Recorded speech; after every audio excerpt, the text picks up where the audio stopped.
Gracias por conocer parte del origen de esta historia. Hoy, junto a ustedes, protagonizaremos una reflexión genuina sobre las posibilidades de distribuir los beneficios del desarrollo, incluyendo los que pueden surgir de proyectos de energías renovables. Escucharemos experiencias internacionales y compartiremos buenas prácticas y saberes, con una mirada profunda y abierta hacia los saberes ancestrales. Permítanos una armonización de una mujer guayú de la Irruku Epinayu, Kelmis González, y Eliel Castillo de la Irruku Wouriyu. Compartirá un saludo musical para dar inicio al foro.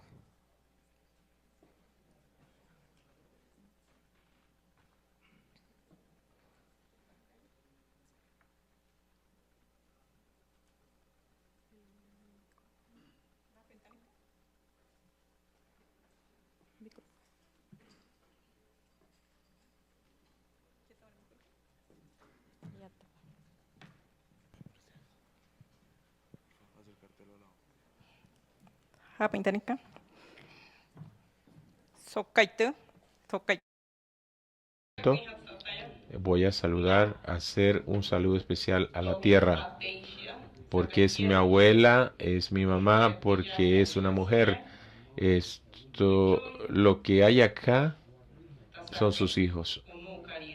Saludo a las plantas, saludo a ellos porque ellos son nuestros hermanos mayores. También al carbón, esto que está acá. En este momento sobre la tierra, porque es la raíz, es la esencia de lo que nosotros somos, porque ellos nos transmiten su energía para estar bien, para sanarnos, para darnos alimento. Saludo a mi abuela Mar,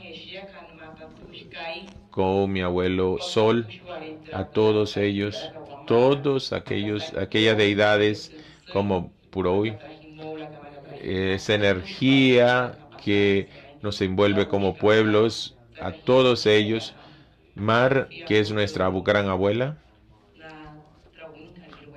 Saludo al agua, porque es parte de nuestra madre tierra.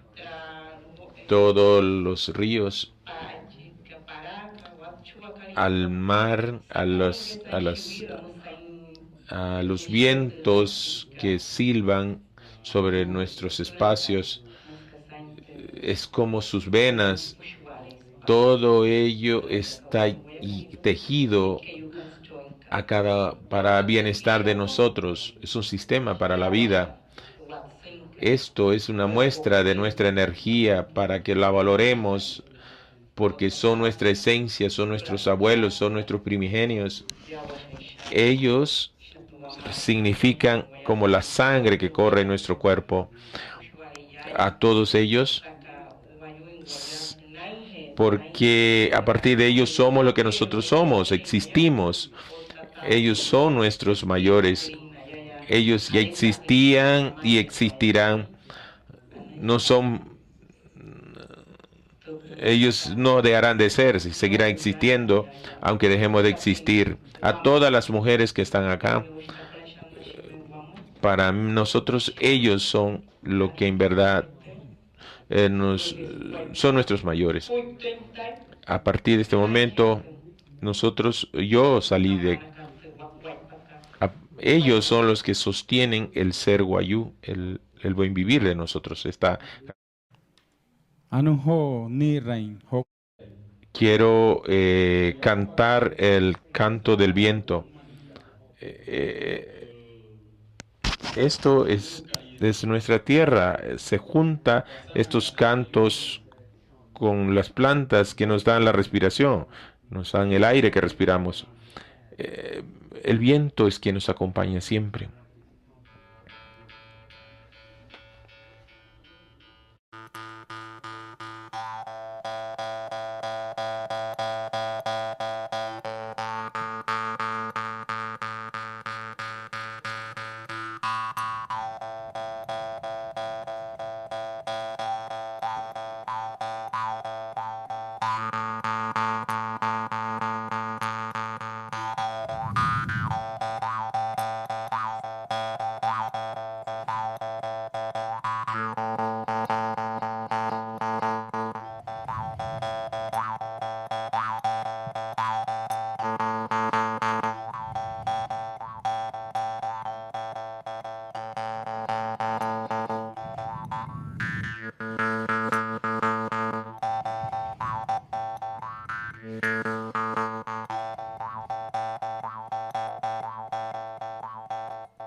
Bueno, invitamos al escenario a Sara Ferrer, Andrés López y Rafael Mercado.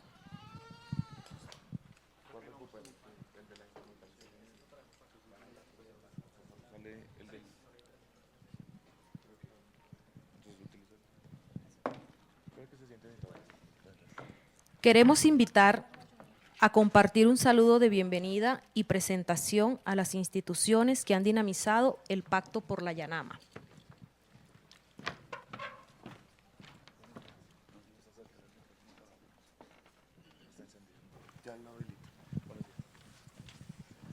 Compartimos la palabra a Sara Ferrer Olivella, representante residente del Programa de las Naciones Unidas para el Desarrollo, PNUD, en Colombia. Adelante.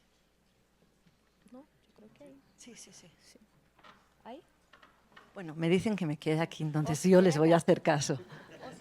¿Tú sí? Sí.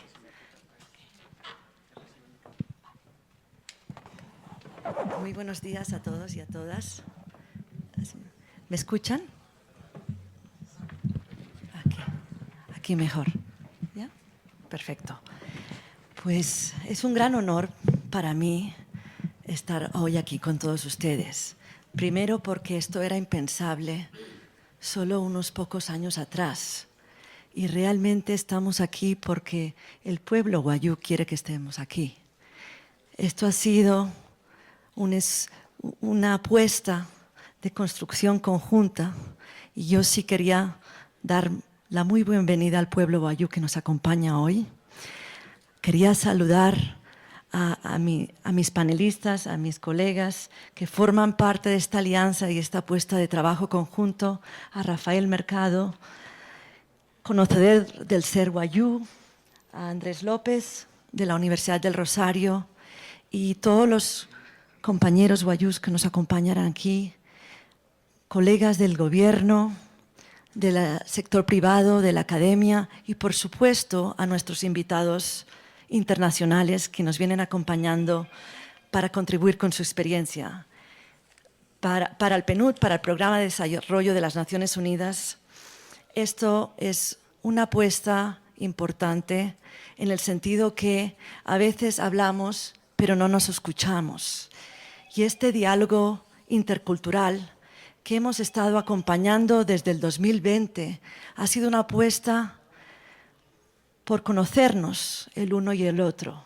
Cada uno viene con sus sesgos, con sus miradas del mundo y lo que busca esta apuesta, el Pacto por la Yanama, es no solo conocer el ser wayuu, que también el ser wayuu conozca los arijunas, si uno quisiera, que son los extranjeros, los que no son wayuu, y entender desde una lógica de respeto de una cultura a otra cultura, porque solo así se puede promover un diálogo entre pares.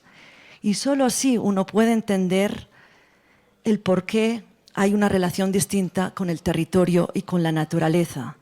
Yo estaba escuchando estos maravillosos vídeos que se hicieron hace unos meses atrás, que demuestran las alianzas, pero demuestran también la voluntad de un pueblo que quiere fortalecerse para construir. Saben, el mundo cambia y el pueblo wayuu sabe que cambia, pero quieren cambiarlo, quieren cambiar con él desde su perspectiva.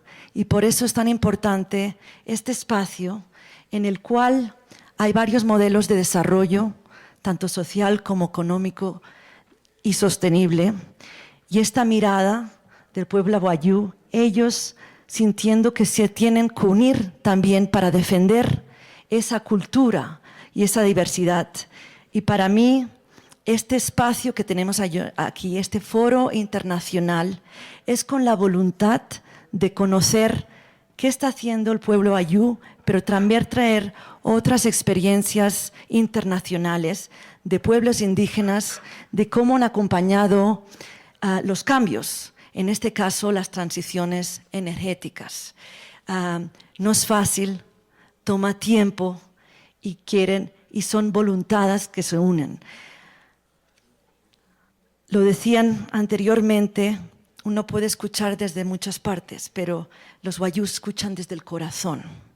Entonces, ¿cómo abrir nuestras mentes y nuestro corazón y nuestras voluntades para construir o acompañar este proceso de desarrollo, para lo que decimos aquí, los beneficios de ese desarrollo sean compartidos y no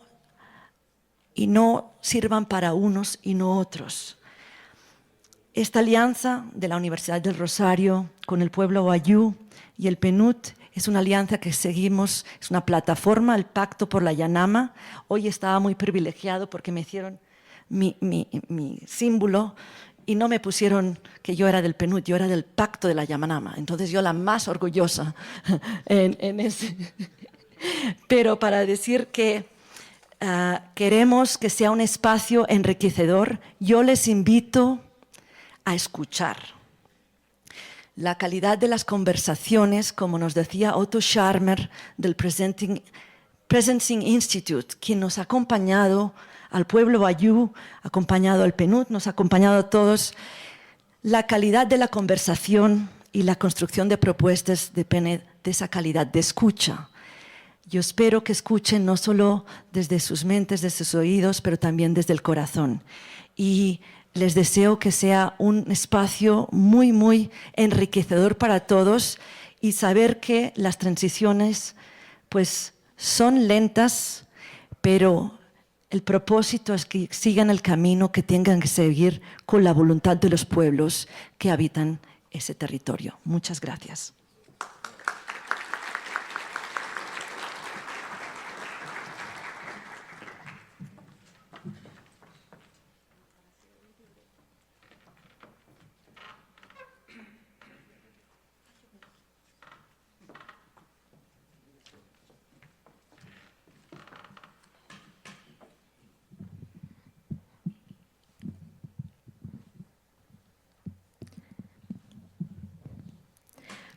A continuación, compartimos la palabra a Andrés López, presidente ejecutivo de Corferias y director del Centro de Estrategia y Liderazgo de la Universidad del Rosario.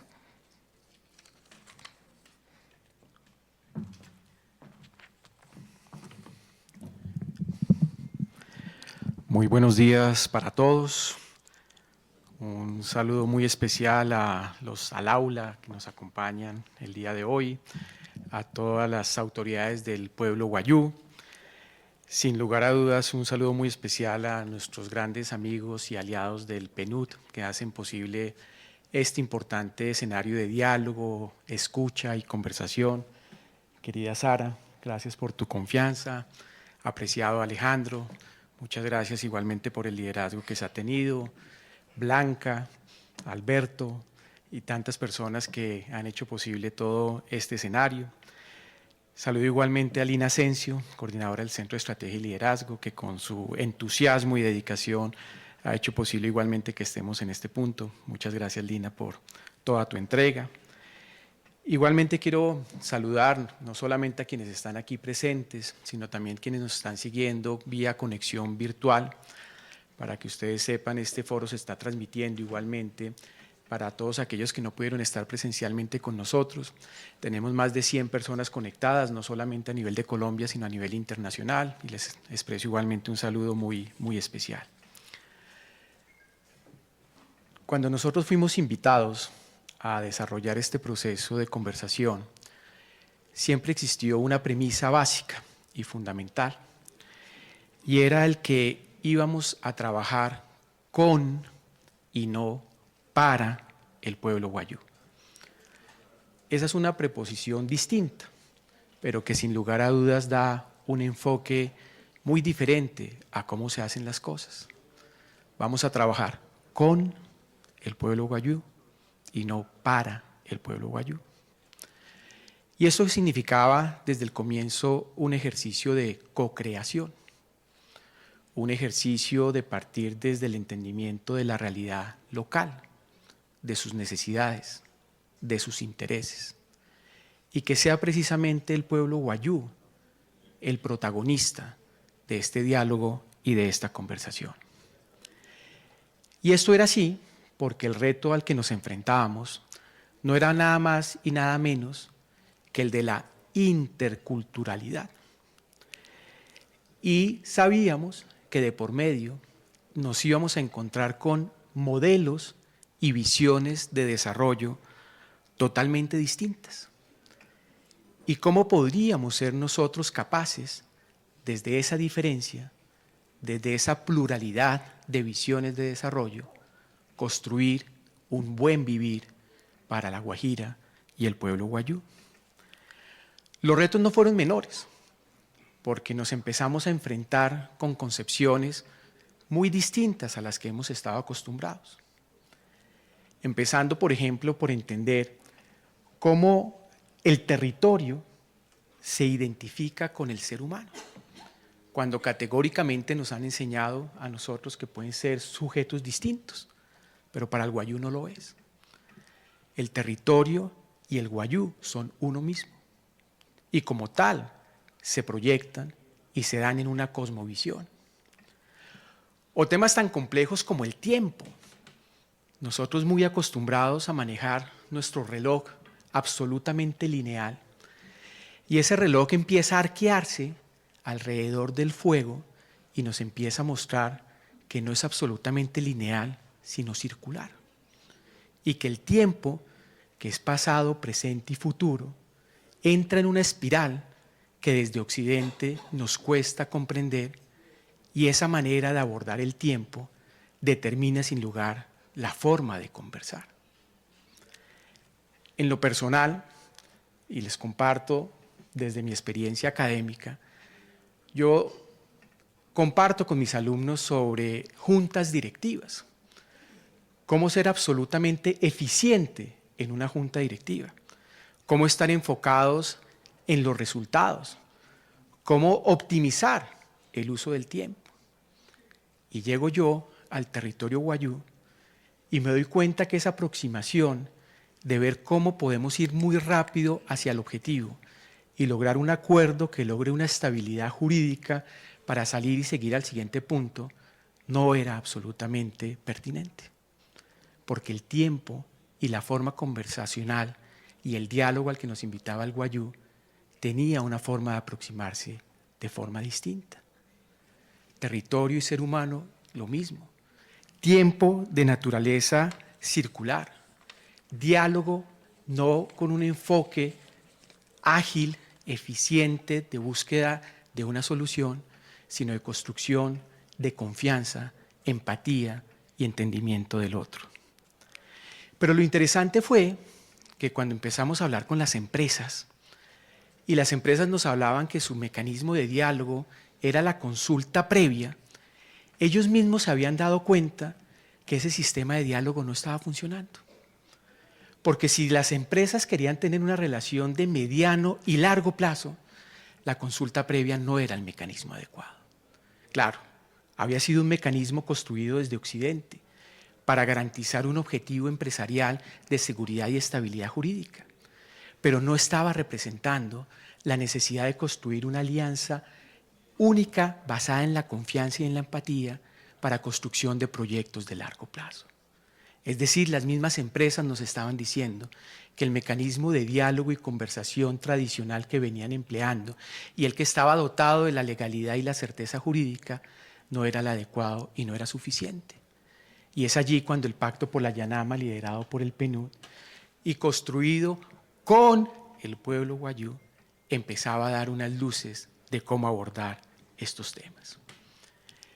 Otro de los grandes retos a los que nos enfrentamos fue el suponer que íbamos a hablar de tecnologías y que íbamos a hablar de transición energética y que había un modelo de negocio que teníamos que discutir. Pero llegando al territorio, encontramos y descubrimos que más allá de la innovación tecnológica estaba de por medio algo más importante y más esencial, como lo era la innovación social. ¿Cómo podíamos nosotros incorporar tecnologías en el territorio, pero reconociendo la necesidad de entender a la comunidad, apropiar desde la comunidad y darle utilidad desde la comunidad a esas tecnologías? Y allí también había una gran distancia y había una gran brecha, porque estábamos acostumbrados a plantear los temas desde el punto de vista técnico, tecnológico, y se nos olvidaba el principal componente de todo proceso de construcción desde las comunidades, que era el actuar desde la innovación social. Y como si todo esto fuera poco, teníamos que trabajar y desarrollar todo este proyecto en un territorio y en una región que la misma Corte Constitucional de Colombia había definido que se encontraba en un estado de cosas inconstitucional. ¿Esto qué significaba? Que nos encontrábamos en un territorio donde la garantía y la provisión de los derechos fundamentales y esenciales de la población no se estaba cumpliendo. El Estado colombiano estaba reconociendo que la situación en La Guajira es permanentemente inconstitucional porque no se están garantizando los derechos fundamentales y la provisión y satisfacción de las necesidades básicas de la población que está allí. Y eso desde el punto de vista del diálogo que nos representaba, que mientras la comunidad guayú estaba demandando que se le cumpliera y se le satisfacieran esos derechos básicos, esos derechos fundamentales, habían otros actores que estaban simplemente pensando en un modelo de negocio que querían viabilizar y hacer sostenible. ¿Cómo podíamos hablar del diálogo desde dos situaciones de desigualdad estructurales y materiales que se estaban presentando en los actores que estaban conversando? Y claramente ese era el contexto al que nos enfrentábamos. Unas necesidades insatisfechas, una población infantil con hambre, falleciendo, una desigualdad y una falta de acceso a oportunidades absolutamente desgarradora, y al mismo tiempo un sector privado mirando cuál era la mejor manera de viabilizar un proyecto económico. Ese no podía ser la forma de entablar el diálogo. Y allí claramente nos preguntábamos sobre el gobierno. Yo celebro que aquí nos estén acompañando autoridades del gobierno, fundamentalmente de La Guajira, y les doy la bienvenida igualmente por ser parte de este importante escenario de escucha. Pero veíamos nosotros un gobierno en el cual en La Guajira, en los últimos 12 años, se han tenido 16 gobernadores, cuando en Colombia el periodo de los gobernadores es de 4 años. En 12 años, 16 gobernadores. Y nos preguntábamos cuál era la continuidad de política pública. Y nos preguntaban los distintos actores, ¿cómo vamos a hacer que el gobierno igualmente sea un elemento fundamental de este diálogo y de esta conversación? Y este fue un escenario que no permitió o que llevó a que el Guayú desistiera o a que el PNUD considerara que este era un proyecto inviable. Por el contrario, generó más entusiasmo, generó más reto, generó más compromiso, porque sin lugar a dudas éramos conscientes que cualquier contribución que pudiésemos llegar a hacer iba a generar una transformación profunda, estable, duradera y sin igual. ¿Y cuál fue el punto de partida? El diálogo intercultural, con un reto fundamental y era reconstruir confianza, que no es fácil, porque la confianza se ha perdido. Hay frustraciones recíprocas, ha habido promesas incumplidas, ha habido una gran insatisfacción a lo largo de las décadas que ha conducido a que las partes no confíen la una con el otro. Pues bien, el pueblo guayú, el PNUD y la Universidad del Rosario nos propusimos contribuir al desarrollo de una plataforma que permitiera viabilizar ese diálogo. Trajimos profesores del extranjero que nos hablaban de unas teorías. Trajimos al venerable Tenzin, trajimos al profesor Otto Scharmer, ambos del MIT. Y ellos nos hablaban, por ejemplo, el profesor Otto Scharmer, de cómo el verdadero diálogo y la construcción del futuro hablaba de abrir el corazón, abrir la mente y abrir la voluntad para la construcción de futuros deseados. Como el profesor Otto Scharmer nos hablaba igualmente de la necesidad de la confianza. Y al mismo tiempo el venerable Tenzin, ambos profesores estuvieron con nosotros en La Guajira, nos decía qué importante es la escucha con curiosidad, qué importante es la empatía, y en últimas volvía y jugaba, que era la confianza. Y nosotros deslumbrados con lo que los profesores internacionales nos decían, pero volvíamos a hablar con el pueblo guayú, y el pueblo guayú nos dijo desde su sabiduría ancestral, la palabra La palabra se construye primero desde el estómago, pasa por el corazón y luego por la mente. Lo que nos decían los profesores del MIT, Otto Scharmer y el Venerable, confluían con la sabiduría ancestral del pueblo wayúu. Y el pueblo wayúu nos invitaba a la palabra bonita, a la palabra que es capaz de construir, a la palabra que es capaz de generar una visión intercultural. Y nos decían, nace desde el estómago, pero esa palabra que nace del estómago viene con fuego, viene cargada de emociones, viene cargada de sentimientos. Y por eso esa palabra que sale del estómago con fuego tiene que pasar por el corazón, para llegar a construir empatía, para poder ponerse en el lugar del otro, para poder de alguna manera establecer un escenario de escucha. Pero esa palabra, para que se construya en el mediano y largo plazo, tiene que ser racionalizada y pasada por la mente. El pueblo wayúu, con su sabiduría ancestral, estaba confluyendo en la importancia del diálogo y en la construcción de una plataforma de conversación como la que nos proponían los profesores Scharmer y los profesores del MIT que nos estaban a nosotros acompañando. Ya para finalizar, algunas reflexiones. Este es un proceso que ha sido muy importante y es un proceso al que le vamos a apostar por su continuidad y por su sostenibilidad. Y este foro es precisamente una presentación de qué hemos avanzado y en qué lugar nos encontramos. Pero con un único propósito, y es que podamos continuar construyendo esa confianza que tanto se requiere para que el diálogo nos permita construir y crear escenarios deseados futuros. Eso es lo que quiere el pueblo wayúu.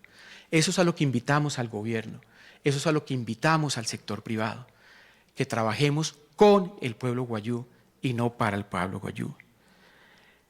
Para el gobierno, sin lugar a dudas, aquí hay unas reflexiones muy importantes relacionadas con la importancia de escuchar, relacionadas con la importancia de sostener este espacio en el tiempo y relacionadas con entender los tiempos que no son lineales, sino que son circulares.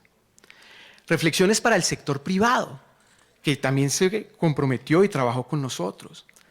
Salgamos un poco de nuestros esquemas de desarrollo y démonos la libertad de entender que pueden haber múltiples esquemas de desarrollo. Yo les confieso que a mí personalmente me generó mucha inquietud cuando hablando con algunos de los integrantes del pueblo wayúu, decían que para ellos era muy importante utilizar unos recursos para poder sostener unos cementerios. Y en mi lógica occidental, yo no entendía cómo íbamos a priorizar unos recursos en unos cementerios cuando había necesidades de agua, había necesidades de hambre, había necesidades de otra naturaleza. Pero gracias a la invitación que me hizo el pueblo wayúu alrededor del fuego, entendí que a través del cementerio estábamos reivindicando y reconociendo nuestro territorio. Démonos la libertad de entender que hay otros modelos de desarrollo y como sector privado abrámonos a otros universos de desarrollo como los que el pueblo wayúu nos está enfrentando. La necesidad de garantizar la alineación dentro de las mismas empresas. Cuando hablábamos nosotros con los sociales los llaman así a los funcionarios de las empresas que están en el territorio, ellos nos decían de alguna manera que se sentían solos, que ellos estaban tratando por trabajar el territorio. Y claro, todas las empresas tienen unas políticas de responsabilidad social, de apuesta por la sostenibilidad, de construcción por los territorios que tienen. Pero cuando uno va a las juntas directivas, la junta directiva no está preguntando sobre cómo estamos construyendo el buen vivir en La Guajira, sino está preguntando cómo va el cronograma, estamos cumpliendo el proceso, cómo va la tasa interna de retorno, los tiempos que nos estamos tomando no están suficientes, cómo vamos a garantizar la alineación total de esa visión de desarrollo en todos los grupos de interés y no solamente en los sociales. Desde los CEOs, desde la junta directiva, desde los accionistas. Y ese es uno de los grandes retos que nosotros veíamos. Claramente hay unas declaraciones de política de desarrollo social, pero no necesariamente los intereses, los indicadores y la manera como se gestiona la empresa están alineadas para lograr ese objetivo del buen vivir. Y en últimas, yo quisiera a todos y cada uno de ustedes a invitarlos, no solamente en su conversación, cuando hagamos este ejercicio con el pueblo wayúu, a entender el valor y la importancia que tiene esa conversación que nosotros vivimos, Sara, y tú lo recordarás, e igualmente Rafa, esa conversación que nosotros tuvimos alrededor del fuego y que seguramente nosotros desde Occidente hubiésemos llamado como el círculo de la palabra. Pero no, eso no es el círculo de la palabra. Para el guayú eso es mucho más. El estar alrededor del fuego en la noche significa conectarnos desde el corazón. Tú lo decías muy bien, Sara. El diálogo se construye desde la escucha. El diálogo se construye desde la empatía. Y el hecho de que podamos compartir en el fuego, conectarnos con nuestros ancestros, con nuestros espíritus y darnos la oportunidad de tomarnos el tiempo de irnos a dormir, esperar nuestros sueños y volver a conversar la mañana siguiente, en un tiempo que seguramente no fue lineal y no fue de unas cuantas horas, sino fue un tiempo infinito, circular, que nos conectó con el universo, es lo que nos permitiría ese buen vivir de La Guajira. Y eso es la yanama, conectarnos, conversar desde el corazón, desde la empatía y construir juntos el buen vivir de La Guajira. Muchísimas gracias.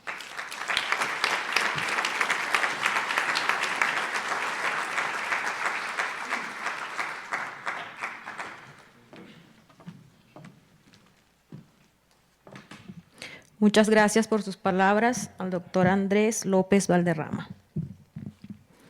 Ahora escuchemos a Rafael Mercado, Erraji Guayúa, de la Irruku Epinayu.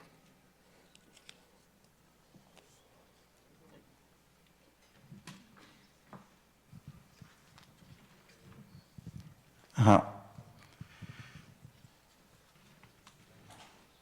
Dasaknya Datush A los abuelos. Saludo a todos los amigos.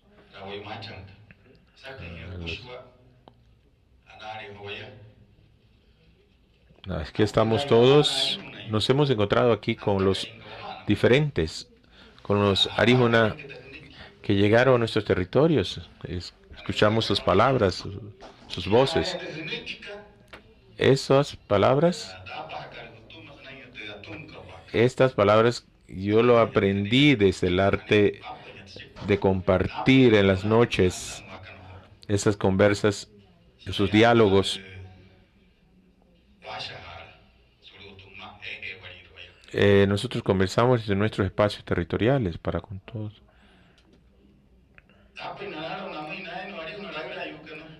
Les doy las gracias a todos a las autoridades como Diego Rueda, Lina Asensio, Alex,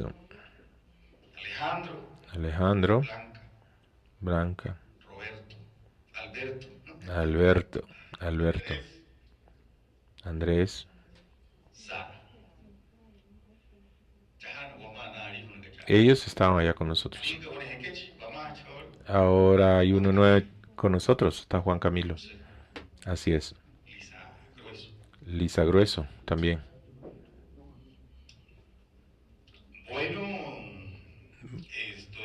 Esto, los Aragrayu. Los Aragrayu Guayú que estuvieron con nosotros, como Lina Asensio, Diego Rueda, ¿sí? Alejandro, que estuvo en la Túncagua, Andrés, Sara, Blanca, que estuvo allá en Catanamana, Alberto, que habló de la filosofía de la palabra guayú, Blanca, Lisa. Y tenemos otro, como es Juan Camilo, y la que está muy cerca de nosotros, de Penut, Eliana Melo, que tenemos en Riohacha. La escuela, Pacto por la Yanama. El término Yanama es lo colectivo, pero en lo colectivo es que todos nosotros lleguemos con nuestras propias sabidurías para poder aportar en el proceso que estamos haciendo. Por eso se ha dicho Pacto por la Yanama, porque queremos cada uno, cada una que llegue a la escuela tiene que llegar con su sabiduría para aportar. Y con nuestros mayores en territorio durante 8 meses, hicimos una práctica de diálogo que tenemos los guayú. Y eso en Guayunequi se dice Atuncagua. Atuncagua es ir a un territorio donde está un araira, un abuelo, una abuela. Pero ir allá, primero tengo que mandar la palabra. Decir al abuelo, mandar a decir a la abuela, en qué momento me puede recibir. Entonces ellos me dicen, bueno, tal día lo espero. Y la Túncagua se puede hablar varios temas sobre el territorio, sobre las cosas que están sucediendo en el territorio, o conocer mi historia de origen. Yo voy y hago una Túncagua, y esta Túncagua, este diálogo, se hace iniciando la noche. Sí. Entonces uno lleva el yuy. El yuy, que en castellano es el tabaco, porque dentro de nuestra narrativa de origen, los vegetales son nuestros mayores. Entonces es muy importante que para poder compartir una palabra de sabiduría, primero tenemos que estar en silencio. Pero un silencio total, no un silencio en apariencia. Porque muchas veces estamos en silencio, pero por dentro tenemos un enorme ruido y no me permite escuchar. Y cuando yo no escucho, yo no aprendo y no comprendo. Entonces este ejercicio de la Túncagua, volvimos a estar en silencio, volvimos a escuchar a nuestros mayores, a nuestras abuelas. ¿Sí? Alrededor del fogón. Porque el fogón, cada leña, cada madera, cada sicou representa a una persona. Entonces el tejido, en cuanto más esté tejido el fogón, la llama es más grande, es más visible. Entonces nosotros decíamos con nuestros mayores, en cuanto nosotros los guayú como Irruku estemos más unidos, que nuestro tejido de Irruku sea más fuerte, nuestra palabra será escuchada y será muy visible lo que estamos haciendo en nuestro territorio. Entonces todo esto es a partir de la palabra de nuestros mayores. El pacto por la Yanama fue un diálogo totalmente en Guayunequi.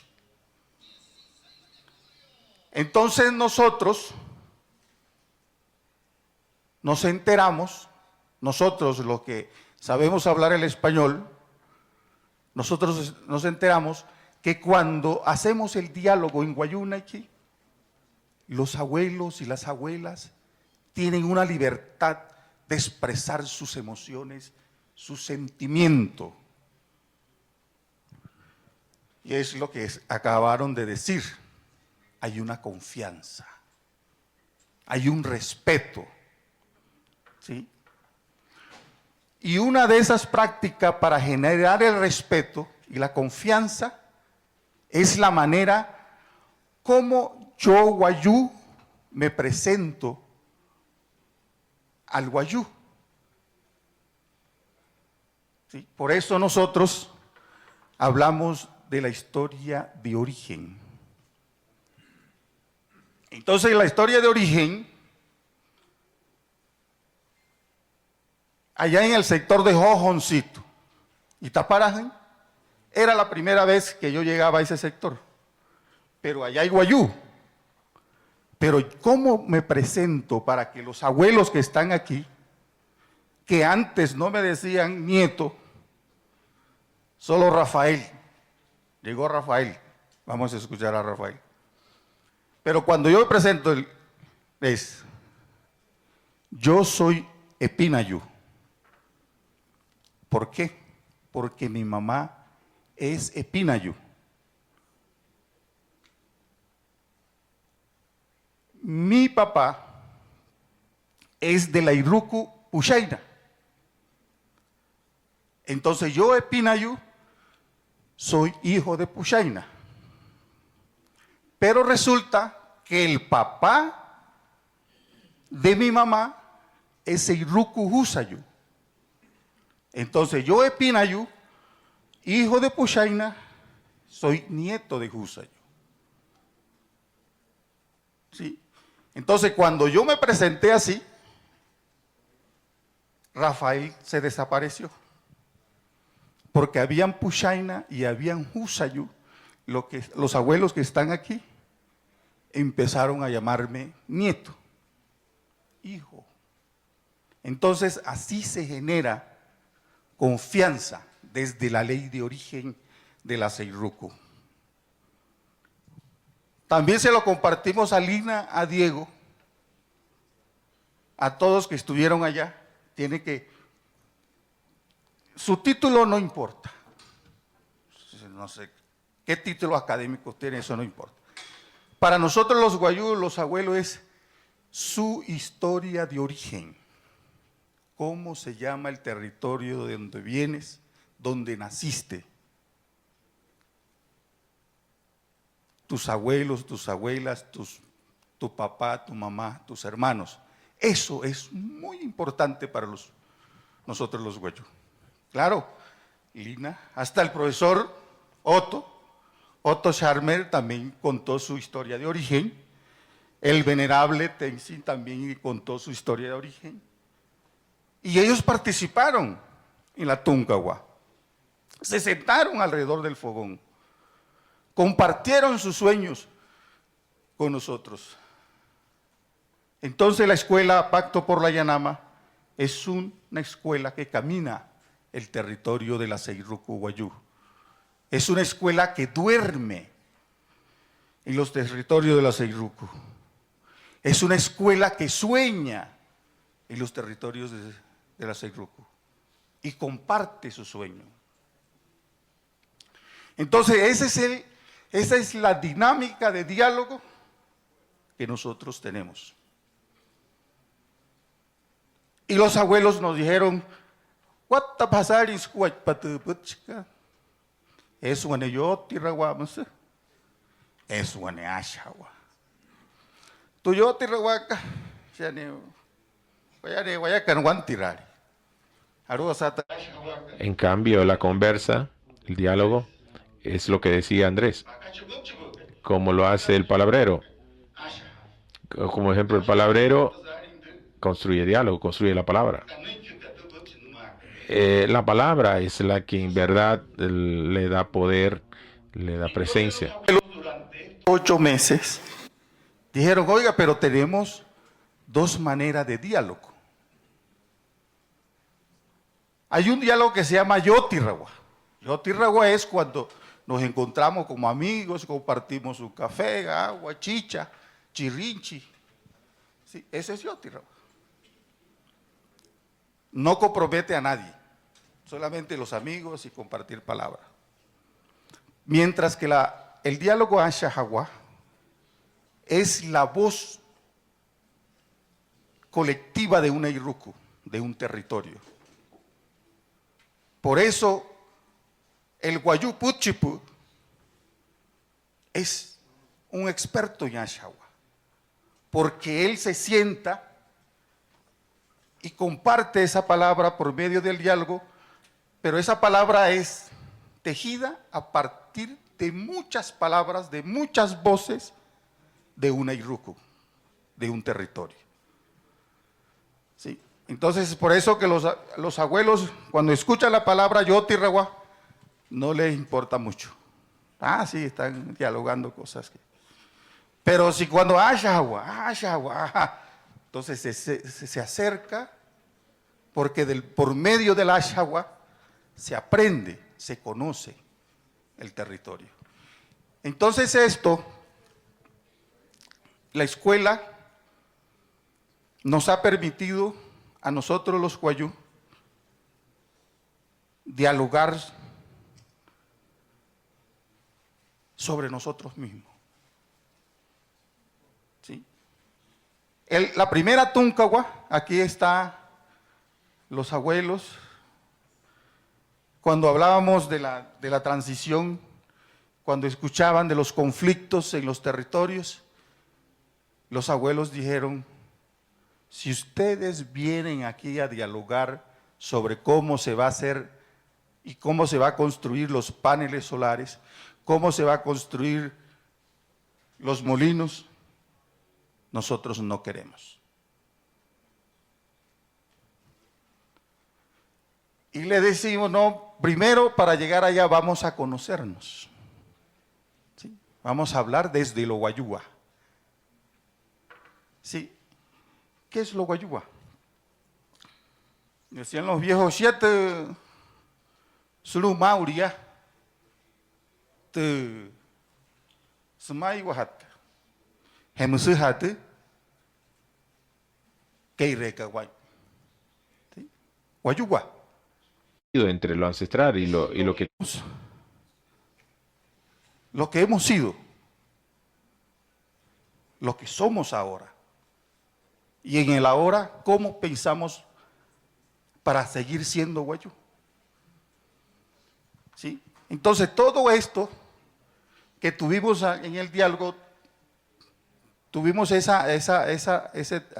trabajo de pensar muy bien cómo traducirlo, interpretarlo al español. Wayúa es eso. Sí, el pensamiento, cómo me permite vivir ahora, 2023, pero sin olvidar el pasado mío como Wayuu, pero pensando siempre, construyendo ideas para un futuro común para nosotros. ¿Sí? Y como nosotros, los abuelos les encanta la historia, la narrativa, con Roosevelt, Palmar y Ruku Ipuana, ideamos 6 historias. La primera historia, que es la ley de origen. La segunda historia es cuando llegaron los primeros elementos como el chivo, el ovejo. ¿Sí? La tercera historia, la instalación de los internados. La tercera historia, cómo Wayuu, surgido de los internados, salido de los internados, se volvieron grandes escritores, pero escritores de ellos mismos, de las historias, de la historia de origen. ¿Sí? Y también pensamos en el Wayuu frontera, ¿sí? Cómo se fue transformando y hemos adoptando cosas positivas para nuestras vidas y perdiendo otras. ¿Sí?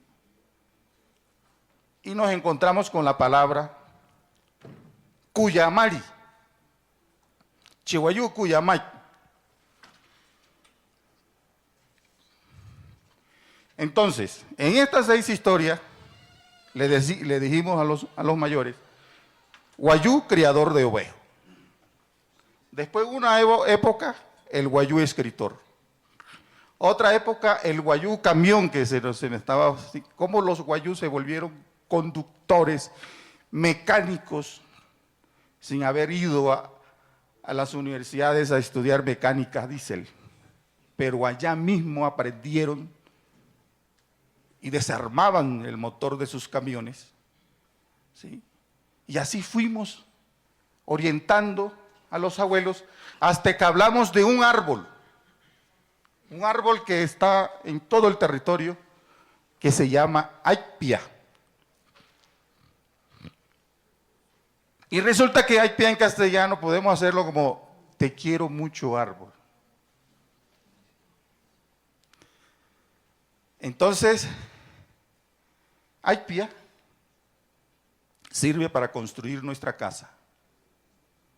Aipia de su corteza podemos hacer chinchorro. Aipia, cuando está seco, podemos hacer fogón. Aipia, cuando está florido, puede ser medicina. Aipia sirve cuando nuestros padres colgaron sus hamacas y ahí se encontraron en el chinchorro y así nosotros nacimos. Entonces Aipia es Cuyamari porque tiene muchos conocimientos: casa, fogón, medicina, pero a partir de él mismo, desde su esencia. ¿Sí? Y ahí llegó el grupo Diversa con todos sus conocimientos técnicos para hablar del diseño de un panel, de un molino o el diseño de un foco. ¿Sí? Y así fue que los abuelos fueron empezando a aceptar a partir de estas 6 historias que le contamos. Ahora ya no va a ser un guayú camión, le dijimos, ahora va a ser un guayú panel solar, ahora va a ser un guayú molino eólico. ¿Sí? Entonces, todo eso es Cuyamari. Ahí está Diversa en el territorio, compartiendo su conocimiento técnico para diseñar. Eso es lo que ustedes vieron en las imágenes. Aquí hay Cuyamari que están aquí. Que están, allá está Cuyamari, está otro Cuyamari, ¿sí? Otra Cuyamad. ¿Sí? Entonces, todo eso. Entonces, ¿qué nos dice el Pacto por la Escuela? Venga Arijuna, dialoguemos, pero dialoguemos desde mi ley de origen. ¿Por qué? Porque usted está llegando a mi territorio y yo tengo que contarte cómo es que me relaciono en mi territorio. Y en esa medida podemos convivir, podemos seguir hablando de desarrollo, de transformación. Pero si se sigue silenciando las voces de los abuelos y de las abuelas, esto que pretende ser transformación va a ser violencia, va a acabar con las vidas en nuestro territorio. Tenemos el ejemplo de Cerrejón. ¿Cuántos árboles medicinales no se quemaron? ¿Cuántos jagüeyes, lagunas, arroyos no se secaron? ¿Cuántos chivos y ovejos no fueron muertos porque el tren no sabe frenar? Sabe frenar es cuando va a embarcar y va a vender el carbón, ahí sí sabe frenar. Pero cuando la riqueza representada en el chivo ovejo, que es nuestra riqueza, ahí sí no frena. Sí, entonces la invitación de la Escuela Pacto por la Yanama, lo han dicho Sara y Andrés, es ven y dialoguemos. Vamos a realizar una Ashahagua, pero a través de nuestra práctica de diálogo, que es Atuncagua. ¿Sí? ¿Cuál es? ¿Qué difícil es? Si ya el profesor Otto Scharmer, que nos contó que era su historia de origen es alemán, pero que hoy en Estados Unidos es un profesor, viene de otros países, llegó a nuestro territorio y no se negó a sentarse con los viejos a hacer una Atuncagua. ¿Por qué el venerable Tenzin, líder espiritual, llegó y se durmió y comió y compartió sus sueños en una Atuncagua en territorio porque todos los funcionarios de las diferentes oficinas expertas en temas indígenas no aceptan esta dinámica de diálogo. Y esto, Pacto por la Yanama le está devolviendo la voz a los abuelos que han sido silenciados por décadas. Esta es una experiencia y hay que seguir caminando con la palabra y la historia de origen. ¿Sí? Y nosotros los académicos, Wayuu, tenemos que ayudar a pensar y transmitir los conocimientos, y ya lo tenemos a través de PNUD, la Universidad del Rosario, de estos dos profesores extranjeros. ¿Sí? Entonces, si quieren una transformación, hagámoslos desde el corazón. Cuando el abuelo Ángel Rangel le preguntaba a una de las Atuncawa, ¿Hamos Simon de data? Entonces dice él, vamos a quedar en Niki. Achichi, Macawaya, Painwashi, Guaya. Nosotros estamos dialogando desde el corazón en comunidad. Entonces es eso, seguir dialogando desde el corazón, pero en comunidad. ¿Sí? A través del tejido de la Seiruku. Los aríjonas que quieren llegar deben ingresar en estos tramados de tejido para que pueda entender. Porque si llega con su jerarquía, quién es el que está allá, quién va abajo y quién es el que está más bajo, no va a desarrollar ningún diálogo, ninguna transformación entre nosotros. Entonces, bueno, dejo hasta ahí, hay muchos videos y lo pueden escuchar ahí. Y, ¿no? Gracias.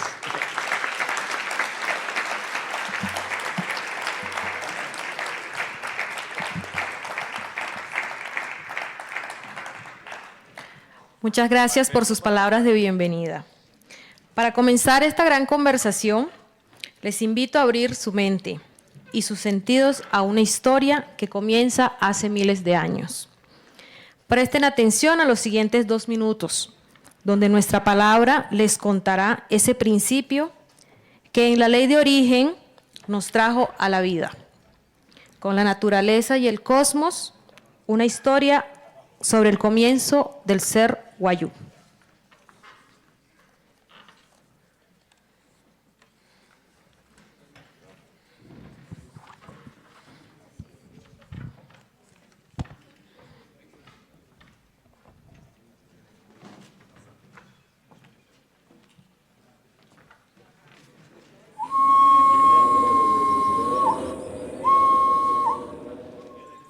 Nuestra historia comienza con nuestra madre y nuestra abuela, Sawai Piushi, oscuridad noche. Esta abuela, de todas las abuelas, la madre de todas las madres, tiene un territorio de origen. Y este territorio de origen se llama Spa Hutatui, el espacio abierto, el espacio infinito. A partir de ella aparece la Tu-Rap, el profundo de la claridad. Y de ahí aparece Arariatui y Warratui, la claridad y el esplendor. Y de ahí nace la abuela Mar, Pará, Kashi, Luna, Shliwara, las constelaciones, Ma, la tierra. La tierra como madre, a partir de ella, nace otros seres. cada uno de la esencia de la tierra, de mar, de Kashir, luna, de sol, Caí, el mundo vegetal, el mundo animal, las constelaciones, la sustancia de la claridad del esplendor, la sustancia de la gran madre y la gran abuela Sawai Piushi. Cada una de estas sustancias se unieron para que nosotros los Wayuu pudiéramos existir. Por eso hoy en día nosotros necesitamos de ello para poder seguir existiendo en este espacio del tiempo y de la vida.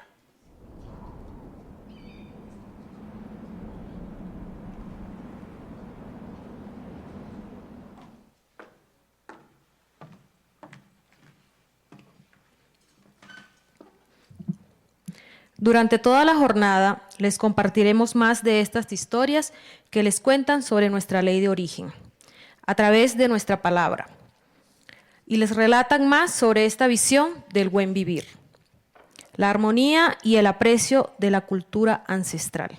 También les invitamos a que escuchen nuestra palabra y se conecten con nuestros saberes y tradiciones a través de una experiencia con fotohistorias sobre el tejido de vida, los sueños en la vida del ser Wayuu, las comunidades energéticas que hemos vivenciado desde el Pacto por la Yanama, nuestra armonía con el territorio y la ancestralidad, y cómo son nuestros diálogos desde el estómago, la mente y el corazón. Podrán disfrutar de estas fotohistorias en el pasillo contiguo a este salón. Iniciamos nuestro primer panel, nuestro primer conversatorio llamado Visiones de Armonía y Buen Vivir, desde la perspectiva internacional, en el que conversaremos sobre las posibilidades de distribuir beneficios del desarrollo a las comunidades indígenas, con la ejecución de soluciones energéticas. Un saludo a los panelistas: Sócrates Vázquez García, gerente del programa de medios comunitarios de Cultural Survival. El señor Vázquez es de Oaxaca, México, y activista por los derechos de comunicación de los pueblos indígenas. También acompaña Gabriel Muyuy Jacanamijoy. Es líder indígena del pueblo Inga, de la Amazonía colombiana, exsecretario del Fondo para el Desarrollo de los Pueblos Indígenas de América Latina y el Caribe. Y Jesús Vázquez Rodríguez es líder indígena del pueblo Lenca. Es coordinador de la empresa indígena autónoma comunitaria de la comunidad de San Francisco Opalaca de Honduras. Este panel será moderado por Wilder Guerra Curbelo, Wayuu Aparanchi, Aragra, de la Eiruku Uriana. Los invito al escenario.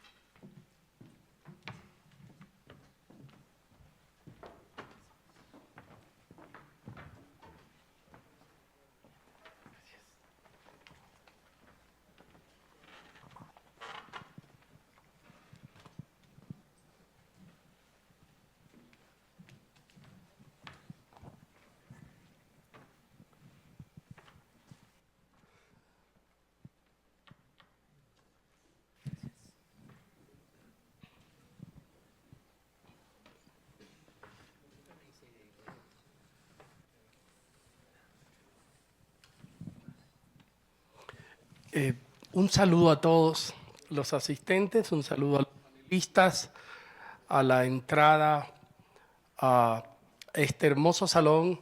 Había un saludo en Wayunaiki, Antushiya, Wayuirua, que hace alusión a todos los Wayuu, y un saludo también a todas las personas no indígenas que aquí se encuentran. Quiero comenzar contando voy a hacer una introducción breve personal. Hace unos días recibí en mi oficina de la Universidad del Norte una carta invitándome a este evento. No terminé de leer la carta, solo con el saludo que decía Wayuu Aparanchi acepté y no quise ni siquiera leer. Esto es importante, las formas de saludar, las formas de dirigir una carta son tan importantes. Entonces, quiero aclararles lo de Wayuu Aparanchi. En realidad, el término Aparanchi quiere decir playero, Wayuu que vive a orillas del mar, pero también en un sentido poético quiere decir que tiene el corazón volcado hacia el mar. Esto lo vindico no solo porque mi familia tiene un origen en la zona de Carrizal que se llama Tom Muin, realmente es un nombre en Wayuu, sino porque la riqueza Wayuu vino del mar. Porque al contrario de lo que muchos pastores creen, nosotros somos heterogéneos, hay un mundo de pastores, pero hay un mundo de playeros y hay un mundo de jarareños que viven alrededor de la piedra, y así que somos heterogéneos. Entonces el mar, la perla y toda la bonanza perlífera de La Guajira estaba en el mar, pero además el ganado vino por el mar, el que tanto enorgullece a los Wayuu actuales. La sal está en el mar, las lagunas litorales están en el mar, los puertos de La Guajira que permitieron que los Wayuu fueran un pueblo transimperial, un pueblo que no estaba solo bajo la jurisdicción de la monarquía española, sino que atravesaba imperios. Atravesó imperios como el imperio inglés en Jamaica, el francés con los Cayos, los holandeses que han sido tan cercanos a nosotros en Aruba, Bonaire y Curazao. Entonces son pueblos transimperiales, un pueblo indígena marítimo que es capaz de concebir, y lo hizo durante siglos, horizontes de futuro, una perspectiva del mundo, hacer mapas de sí mismo. En 1752, uno de nuestros jefes, llamado Kapurainchi, fue a Curazao y la República Holandesa lo recibió como un jefe de Estado. Y se firmó un acuerdo de comercio entre la República de Holanda y la nación Wayuu.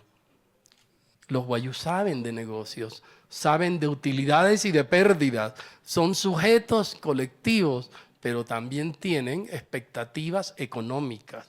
Sus expectativas son válidas y legítimas, tanto como las de las empresas, y por lo tanto también tienen en el proceso de transición energética un horizonte de expectativas, un conjunto de derechos y unos intereses también legítimos que van enfocados hacia su bienestar, hacia ese anacuaipa que dicen los Wayuu y del cual hoy vamos a hablar. Y quiero saludar a nuestros invitados, a Sócrates Vázquez, a Gabriel Muyú y a Jesús Vázquez Rodríguez.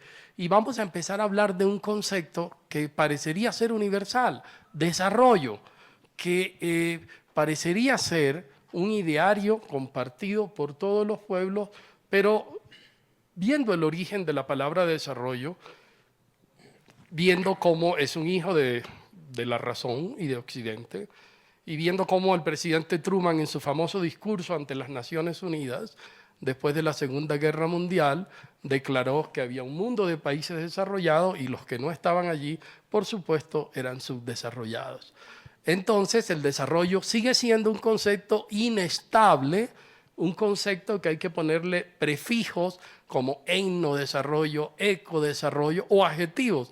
Desarrollo económico, desarrollo sostenible, desarrollo humano. Por la inestabilidad del concepto, como un globo, hay que estabilizarlo.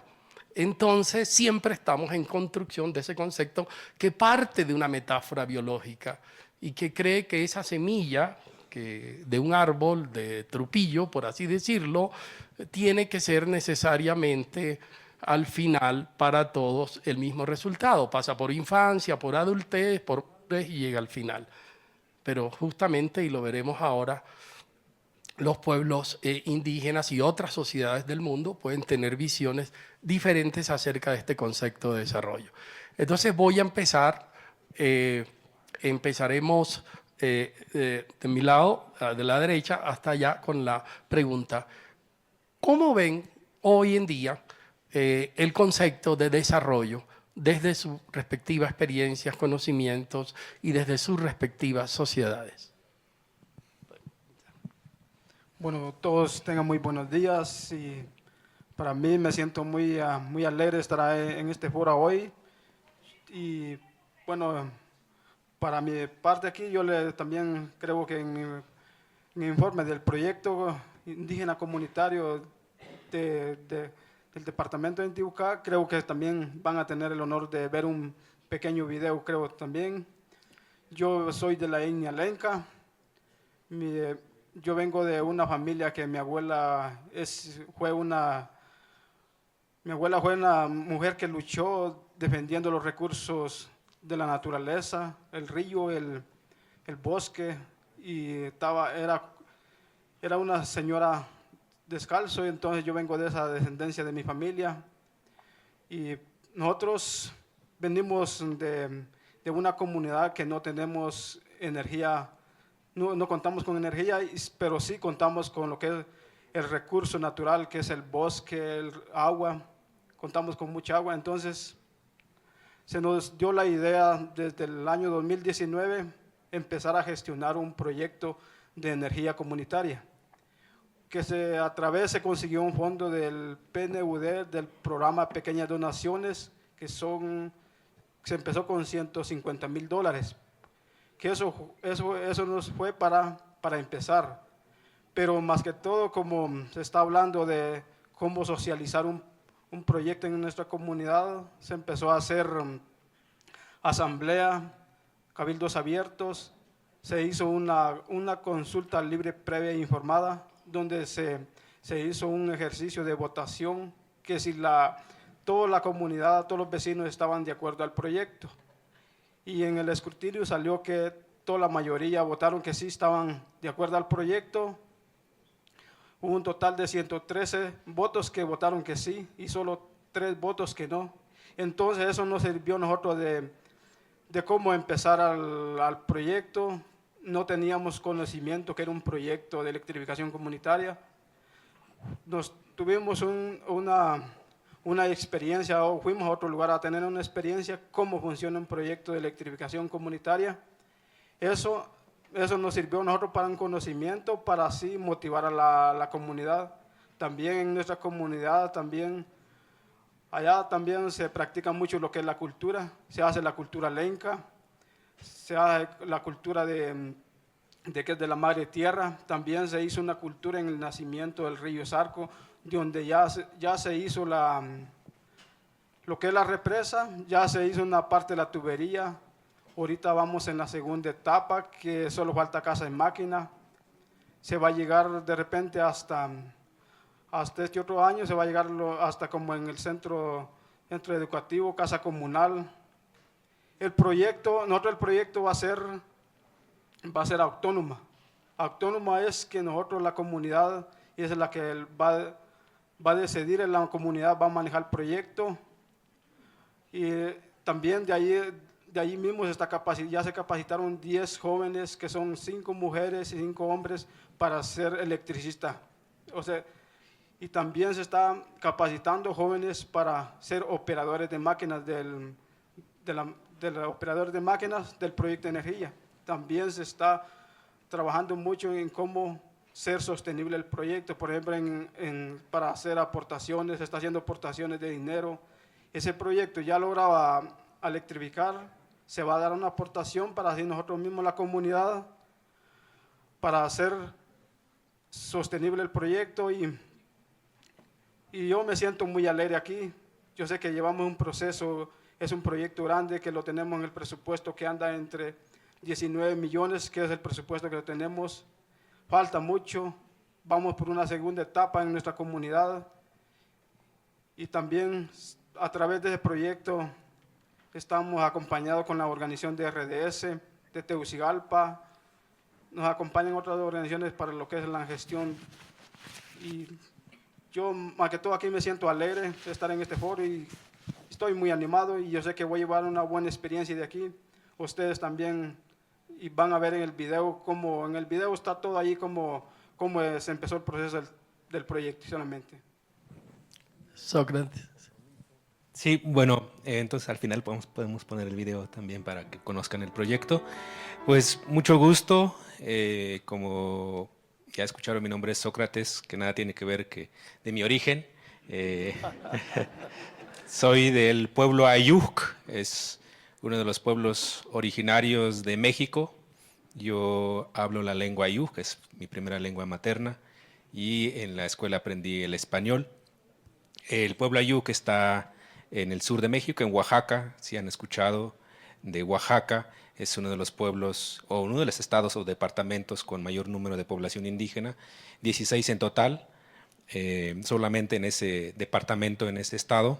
Y bueno, actualmente estoy colaborando en una organización internacional que se llama Cultura Survival, con sede en Estados Unidos, donde promovemos y apoyamos la autonomía y la autodeterminación de los pueblos indígenas.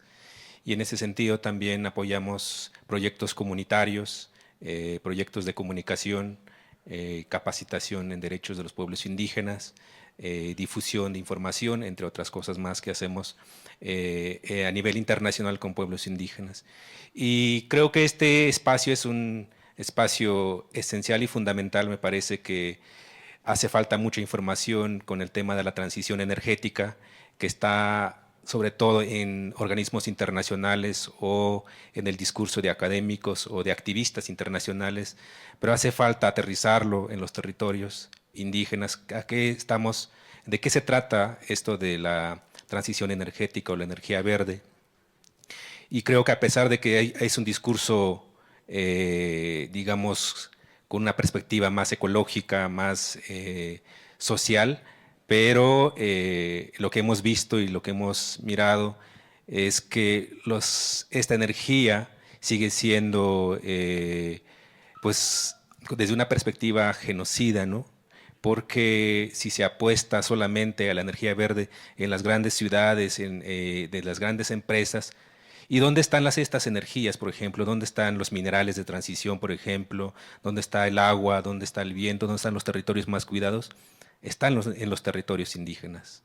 Están allí porque, como se menciona, ha habido este choque, estas formas de visiones de mundo, de entender nuestro mundo, porque al final es un solo territorio, es un solo origen que tenemos como seres humanos, y creo que la visión de los pueblos, la filosofía de los pueblos, el pensamiento de los pueblos, es necesario y urgente que se manifiesten, que se hagan presentes en esta transición energética, porque le apostamos a otra visión, pensamos de otra perspectiva y superamos esta parte de lo que Occidente, de los grandes pensadores occidentales y el tema del desarrollo, el concepto de desarrollo, que es egocéntrico, está pensado solamente en los seres humanos, no está pensado en los demás seres que habitamos este planeta, y por ahí es muy válido, muy necesario el tema y la filosofía de los pueblos. Y me da mucho gusto que pudiéramos encontrar esta traducción también en lengua wayú, que creo que es la que se está haciendo la traducción, porque es necesario. Este mundo sería más...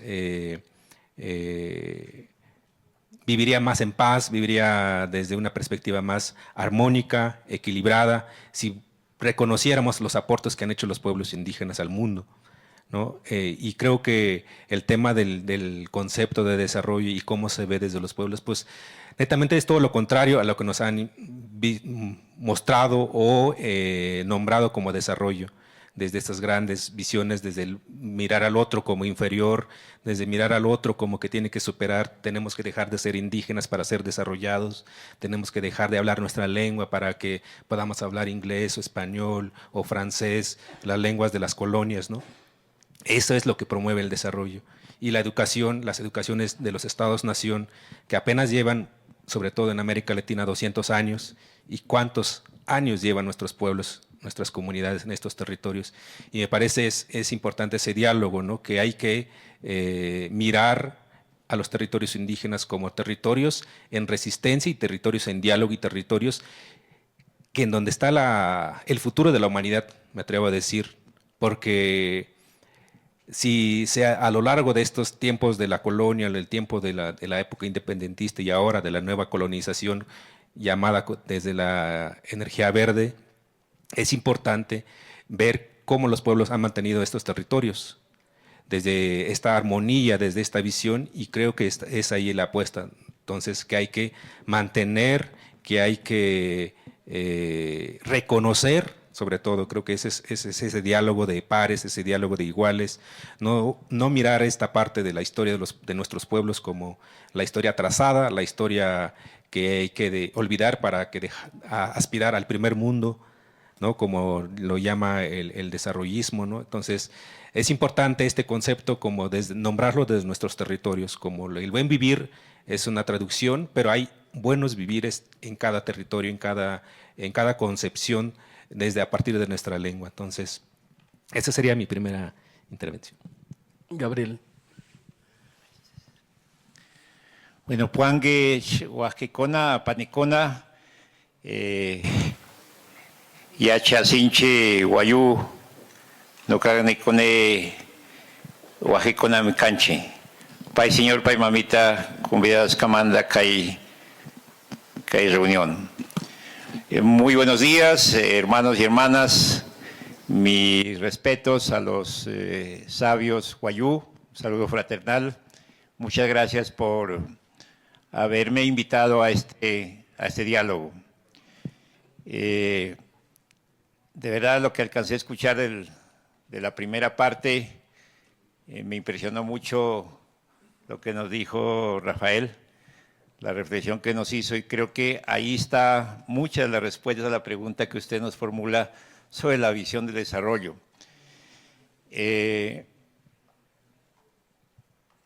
Yo creo que es muy importante para responder a la pregunta de qué entendemos desde el mundo indígena, el desarrollo, entender que el mundo indígena es diverso. En el continente, a nivel mundial somos alrededor de 5.000 pueblos indígenas diferentes,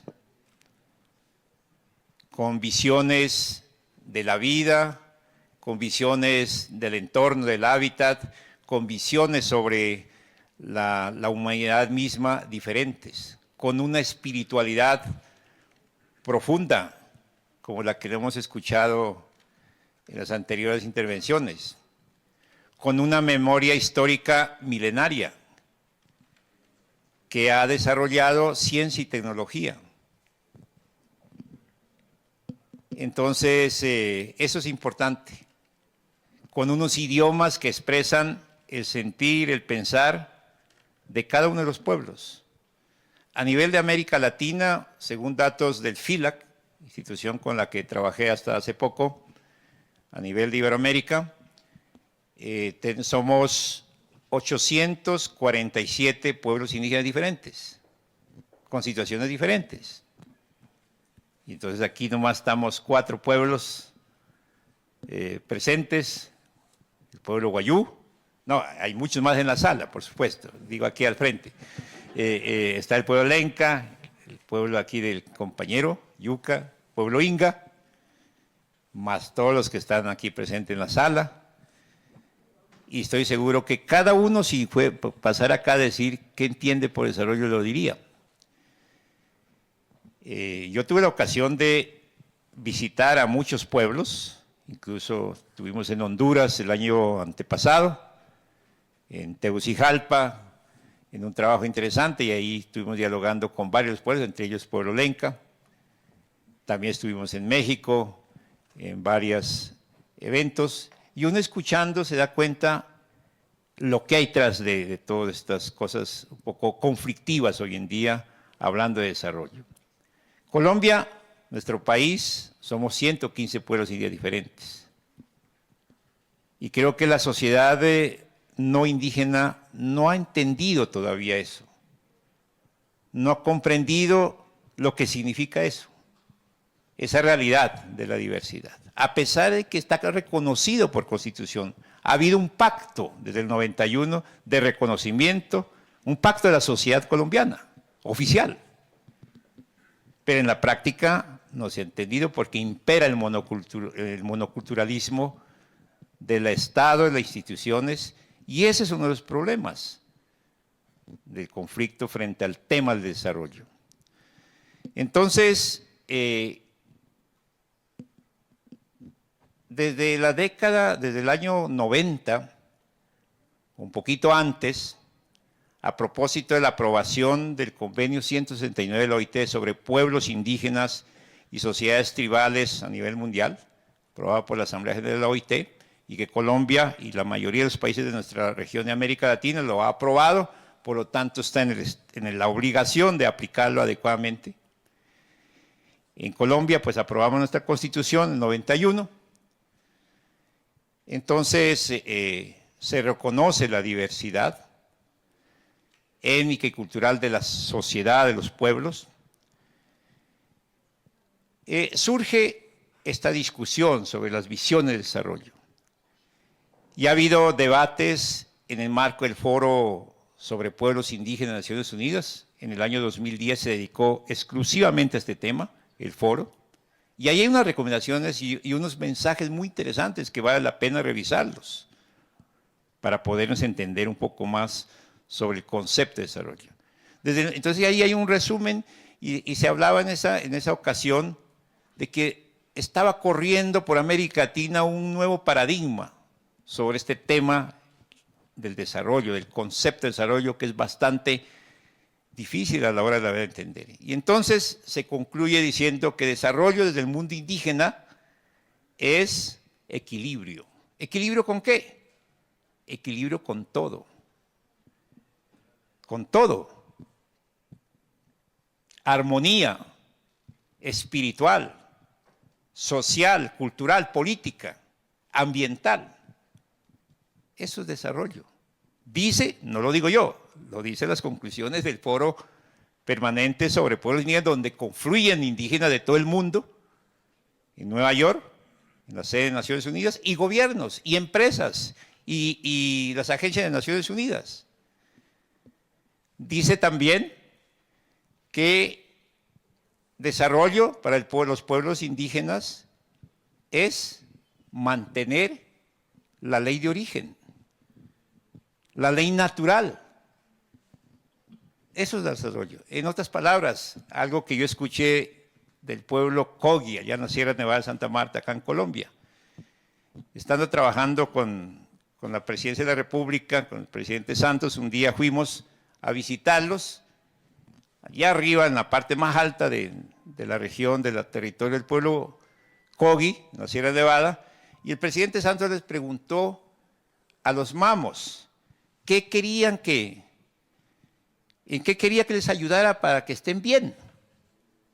Y los mamos respondieron, nada, no queremos nada, queremos que nos deje quietos. No queremos vías, no queremos acueductos, no queremos nada, queremos que se mantenga la naturaleza, que se mantenga la ley de origen. Lo dijeron en su idioma y lo tradujeron los mismos Kogis jóvenes. Mientras el presidente, creo que Santos quería era que le dijera que háganos carretera para llegar allá, porque allá fuimos en un helicóptero, porque no hay vías de ingreso hasta allá. Entonces, eso es desarrollo, mantener la naturaleza, los sistemas naturales, equilibrio, ¿verdad? Y eso, por supuesto, va en contravía a todo el concepto de Harvard o de la Universidad de París o de la Sorbona, de tantos países que nos tienen en crisis. Yo digo que Harvard, Sorbona y París nos tienen en crisis a todo el planeta. Estamos en crisis climática, de donde surgen los grandes planificadores del llamado desarrollo de este planeta. Yo estoy seguro y concluyo diciendo en los comentarios que si nos acogiéramos a esos conceptos que fueron discutidos ampliamente en el 2010 a nivel internacional, que después se ha ido retomando y planteando, lo que desde el mundo indígena hablamos o se entiende por desarrollo, seguro que esto cambiaría. Y que si le pusiéramos cuidado a lo que estamos escuchando de este trabajo que está haciendo el pueblo Wayuu, del Pacto para la Yanama, estoy seguro que ahí está la clave para hablar de cambio climático frente a la gran crisis que estamos viviendo. Entonces, hay que escucharnos. Claro, cada pueblo tiene su dinámica. Mi pueblo, que ahora nos hemos organizado a nivel nacional como pueblo Inga, me han elegido como secretario general de mi organización. Ahí andamos viendo cómo redireccionamos, porque estamos casi que acabados por el llamado desarrollo. Estamos en una pobreza de toda índole socioeconómica. Afortunadamente no estamos pobres en lo espiritual, en lo cultural. Nos mantenemos como ingas. Y eso queremos redireccionarlo, estamos discutiendo. Pero ¿cómo lograrlo frente a un Estado o a unos estados y a unos sistemas monoculturales que nos están presionando? Ese es el gran reto que tenemos. Que no quieren escuchar desde el corazón, como ustedes lo decían. Yo estoy ahora también trabajando con el Ministerio del Ambiente como asesor de los temas étnicos y yo veo que se habla mucho del cambio, pero no está cambiando nada. Cada vez hay más barreras. Dice la Constitución de Política de Colombia, el Estado social de derecho, cuya esencia de las instituciones es el ciudadano, pero cada día hay más barreras, barreras normativas, barreras conceptuales, barreras políticas públicas, etc. Hay mucho formalismo. Y ahí tenemos un gran reto de cómo lograr un verdadero diálogo intercultural, un verdadero diálogo de saberes, un verdadero diálogo intercientífico, porque en los pueblos indígenas hay ciencia y tecnología, no de ayer. El pueblo guayú tiene ciencia y tecnología, nos lo comentaban aquí de manera muy precisa. El pueblo inga tiene ciencia y tecnología, el pueblo lenca, el pueblo de aquí, el compañero, hay ciencia, en los pueblos del pueblo arhuaco, o en todos los pueblos hay ciencia y tecnología. Y hay que establecer mecanismos para entender, si no va a ser muy difícil. Van a seguir destruyéndose tantas cosas a cuenta del llamado desarrollo. Entonces, ahí tenemos un gran reto para poder trabajar y qué bueno que se esté avanzando en esta línea desde el pueblo guayú. Agradezco muchísimo por todo lo que están haciendo y que nos están compartiendo. Yo tomé nota atenta de lo que pude escuchar y seguramente seguirá comentándose otros sentimientos, otros conceptos que nos va a servir a todos. Muchas gracias por esta parte. Retomando lo que decía Gabriel de la necesidad del diálogo entre sociedades, entre la pluralidad y la diversidad de las sociedades humanas, hay un punto y es que no recientemente, pero ahora hemos tenido una mayor conciencia de que muchos conflictos que se daban entre los proyectos y los pueblos indígenas o también comunidades campesinas o afros, no eran conflictos realmente sobre el desarrollo, eran conflictos ontológicos, conflictos sobre lo que existe. Y en ese sentido, uno puede observar que el abordaje, así en el caso del pueblo guayú y el proceso de transición energética, las compañías, hay una pregunta que no hacen, y sería la primera pregunta: ¿qué son los vientos para ustedes? ¿Qué significa la palabra viento? ¿Cuántos hay? ¿Qué hacen los vientos? ¿Dónde viven o por dónde pasan? ¿Tienen caminos los vientos? ¿Son uno o son plurales? ¿Tienen caracteres, como dicen los guayú? Cada viento tiene capacidad de agencia en nuestro mundo. Tiene un carácter, una personalidad. Las relaciones entre los vientos no siempre son armoniosas. Hay vientos que tienen relaciones antagónicas, Hokta y Hepirashi, Arureshi. Hay vientos que son embaucadores, como Hepiraruhut, que finge ser Hepirashi para engañar a los pescadores guayú y dejarlos botados en alta mar. Entonces, si estos vientos son personas y no simplemente agentes geofísicos o masas de aire caliente, la pregunta debería empezar: ¿por qué son los vientos? ¿Qué es el territorio? ¿Qué es el sol? Porque la energía fotovoltaica también entra dentro de esto. Y entonces el diálogo debería comenzar por ese tipo de preguntas tan claves para conocernos. Yo voy a empezar ese ejercicio ahora con Jesús a preguntarle: ¿quiénes son los lenca? ¿Dónde están? ¿Cuál es su vida? ¿Qué me puedes decir de tu pueblo? Bueno, nosotros, los lenca está lo que es en el occidente, que es del país de Honduras. Somos una comunidad, es un municipio que fue dependizado de otro municipio de Yamaranguila, que antes le llamábamos el sector Yamaranguila, fuimos dependizado para hacer nuestro municipio, que se logró a pura presión para lograr ese municipio con el gobierno. Se hizo como unas protestas, se hizo caminatas al Tegucigalpa para lograr ese municipio. Se logró hacerlo también el alcalde, que era un alcalde legítimo puesto por el pueblo. Ese pueblo viene desde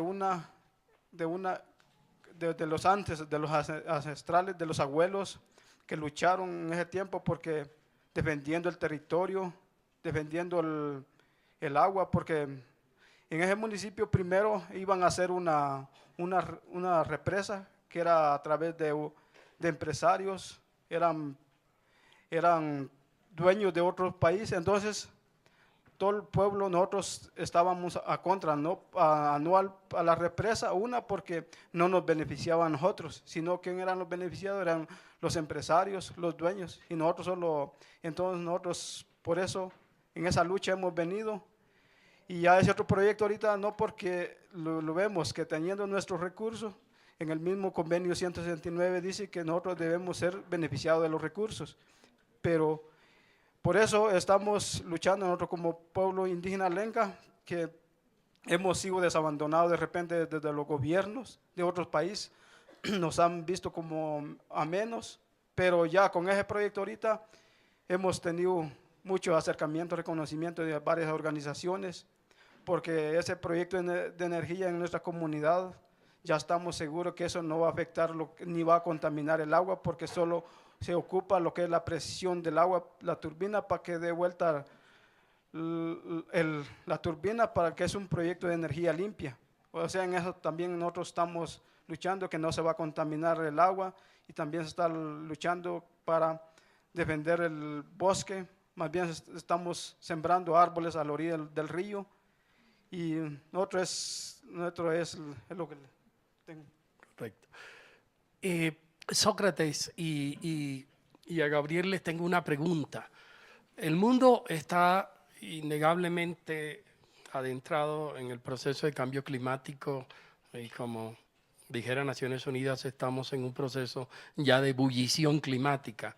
La sustitución de fuentes de energía basada en fósiles, petróleo y carbón van de salida, no será inmediato, tomará un tiempo de transición y por eso se llama así.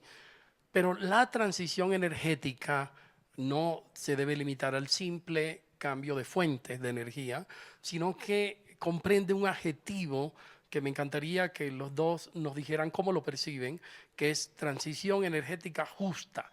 ¿Qué es lo justo en la transición energética justa? Bueno, yo creo que ahí es un tema muy interesante desde dónde se plantea este tema, ¿no? Esta crisis o esta transición energética, si lo pensamos desde nuestras comunidades o nuestros pueblos, que nos autonombramos indígenas por una categoría política, y en realidad tenemos pueblos con nuestros propios nombres, ¿no? Somos Ayuk, somos Wayú. La energía es un ente vivo al final, ¿no? Que el viento, el sol, el aire, los árboles son energías, todos somos energía. Al final estamos aquí, mi voz, mi palabra está atravesando estas frecuencias de energía que existen en todos lados, ¿no? Pero cómo desde la otra perspectiva la energía se ha reducido al uso y acumulación y al consumo desproporcionado de la energía. Es decir, porque desde la cultura indígena pues es a base de necesidades, a base de lo que necesitamos. No necesitamos acumular y acumular para ser felices. El desarrollo, lo que nos ha vendido, entre más consumamos, entre más tengamos, más felices somos. Esa es como la partida, ¿no? Es decir, los descuentos que nos ofrecen en las grandes empresas, tiendas. Sé feliz y consume, sé feliz, compra y compra y compra, ¿no?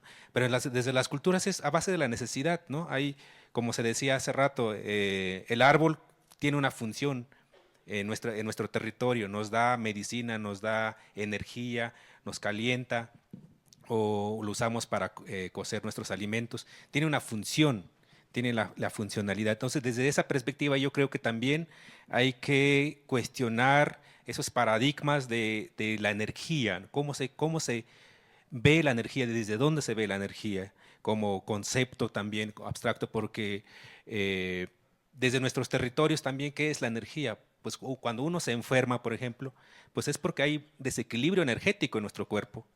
Hay un desequilibrio tanto en el territorio también, y eso nos enferma. Entonces, pensemos, desmitifiquemos también esta palabra de la energía, como que se reduce al petróleo, al tema del gas y ahora a los minerales, por ejemplo, el litio, que está ahora en boga, en grandes discusiones también, pero no, va más allá de eso, va incluso en nuestra propia ecosistema de vida que existen en el planeta mismo. Entonces, creo que debemos de pensarlo desde esta perspectiva también, como se está haciendo este diálogo, como lo acaba de mencionar, cuántos tipos de vientos hay, ¿no? O cuántos tipos de rayos, de lluvias existen, y cómo aportan, o cómo son sus energías al final, ¿no? Entonces, creo que eso es muy importante, ese diálogo, ese cuestionamiento, y desde esta perspectiva yo creo que sí es importante seguir retomando y traducir las perspectivas de los pueblos. En este caso, por ejemplo, me gustó mucho, o se parece mucho a lo que también nosotros pensamos y filosofamos desde nuestro territorio también, que es primero nosotros sentimos, y sentimos en el estómago, y no es como esta filosofía, pienso, luego existo, ¿no? Sino que siento y luego existo. Tengo que sentir primero, y como se está mencionando, después sube a mi cabeza y voy a pensar, ¿no? Cómo me afecta el entorno, pero estoy sintiéndolo. Entonces, mientras uno no sienta alguna problemática, pues puede proponer diversas soluciones, ¿no? Diversas propuestas, como se ha dicho, pues es que hay que ir a agarrar el río que está ahí, no lo usan los indígenas, nomás lo tienen ahí, hay que entubarlo y llevarlo a las grandes ciudades para que podamos aprovecharla, ¿no? Porque lo desaprovechan, que el río está ahí.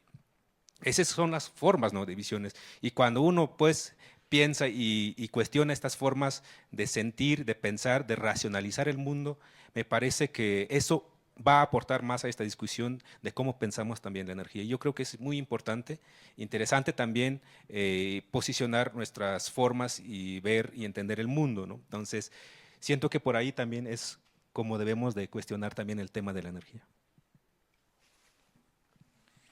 Bueno, yo quiero enlazar la pregunta que nos hace nuestro moderador con la pregunta que usted hizo del viento.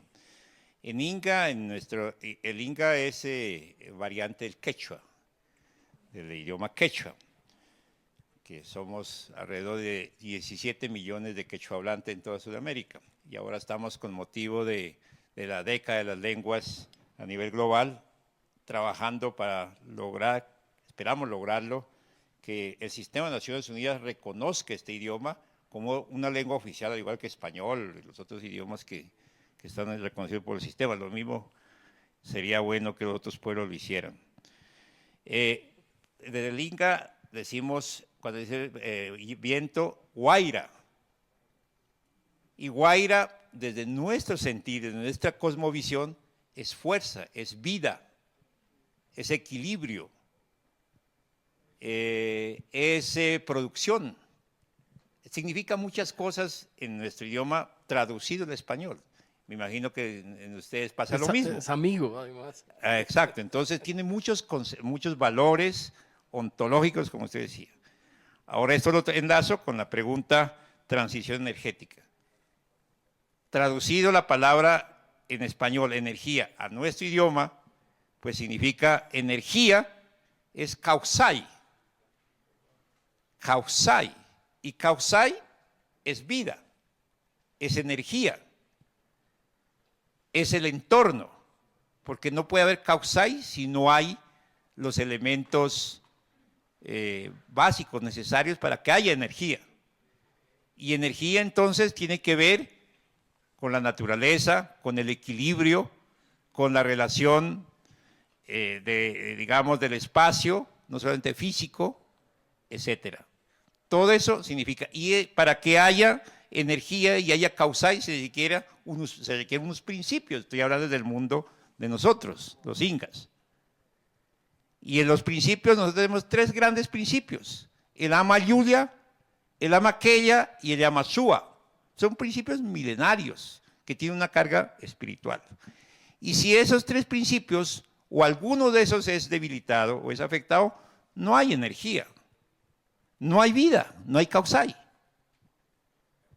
Entonces, ¿cómo lograr una transición energética justa? Es la pregunta que usted nos hacía. Pues primero habría que entender tantos lenguajes, tantos significados, de 4.000 idiomas diferentes, hablamos a nivel del mundo, a nivel de América Latina, 557 lenguas diferentes que expresan lo que significa transición energética justa. En Colombia, solo de los indígenas, 65 idiomas diferentes, y cada idioma tiene su significado, o cada pueblo le da un significado de acuerdo a su idioma. Entonces, imagínense lo que nos implica. Y el trabajo que tenían que ayudarnos a hacer el Sistema de Naciones Unidas, directora del PNUD, que a veces también, lo digo con el mayor respeto, veo que hay mucho monoculturalismo en las agencias y programas de Naciones Unidas. Y anduve haciendo promoción desde el FILAC en esa línea de cómo cambiar.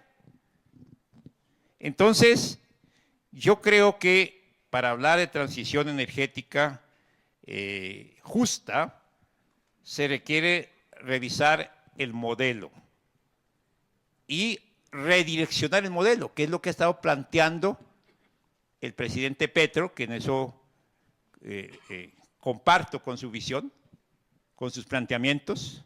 Significa cambiar el modelo económico un poco en la línea que aquí el compañero lo planteaba, porque ¿qué es lo que nos está agotando? ¿Qué es lo que nos está llevando a crisis? La demasiada visión consumista. Y el consumismo no le importa que mueran pueblos, ¿verdad?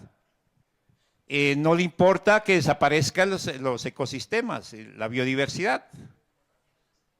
No le importa que se acabe el agua, que es vital.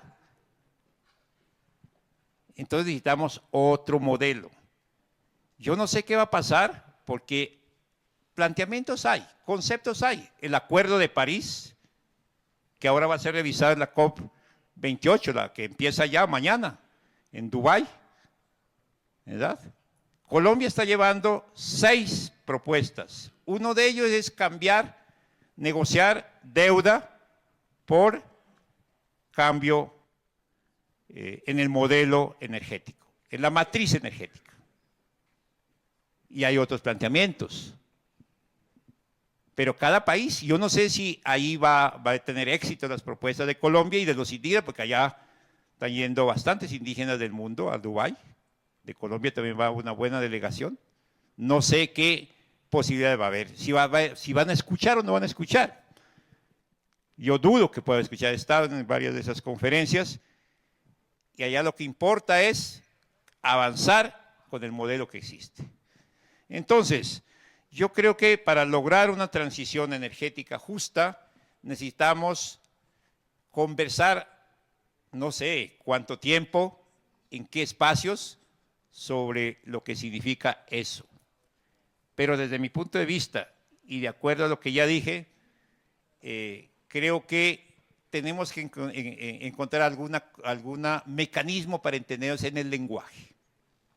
Así como necesitamos entendernos en la visión sobre el desarrollo, que yo les comentaba en la anterior pregunta, necesitamos también ponernos de acuerdo en esto.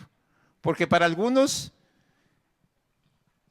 porque ya hay conceptos establecidos por los académicos, transición energética justa significa que todo el mundo tenga energía de la que ya conocemos, pero no están pensando en lo otro, en el equilibrio que ya planteaba, en el causai, en la vida, en la vida de todo, de los seres humanos, de la naturaleza, de todo.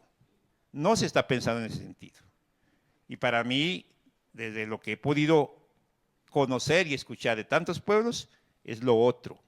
Ahí hay otro gran reto. Y creo que lo que ustedes están haciendo como pueblo guayú con este ejercicio es bien interesante y hay que ponerle cuidado y tenemos que, en lo posible, si usted nos lo permite, acompañar y hacer seguimiento. Ojalá que todas las entidades, sobre todo, que toman decisiones sobre estos temas. Muchas gracias, Gabriel. Muchas gracias, Sócrates, y muchas gracias, Jesús. Quiero cerrar este panel con una reflexión desde el pensamiento guayú. Hay una variable que tenemos que tener presente siempre y es el tiempo. Sin el tiempo no se puede entender el ser. Los guayús son un pueblo heterocrónico.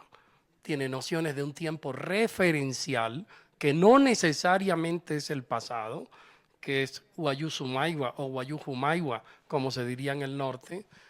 En ese momento, en un momento determinado, toda la vida estaba entremezclada, indiferenciada. Todo era humano. Las plantas eran humanas, la luna o el luna era humano, el sol era humano, los vientos humanos, el árbol de canegua o mamón era humano, era un guayú, igual que Aipia, igual que Mocochirra. Pero luego vinieron unos eventos, porque la tierra es misteriosa, y en esos momentos hubo una gran transformación morfológica y los seres humanos empezaron a cambiar, y a algunos les salieron ramas, y son los árboles, que son esos guayú que están allí viviendo todavía en el paisaje, y están los animales, que son guayú caídos, algunos de ellos castigados por obsesiones o por transgresiones sociales, fueron transformados. Pero la humanidad habita residualmente en cada vida, en el viento, en las plantas, en las rocas, en todos los seres que pueden estar.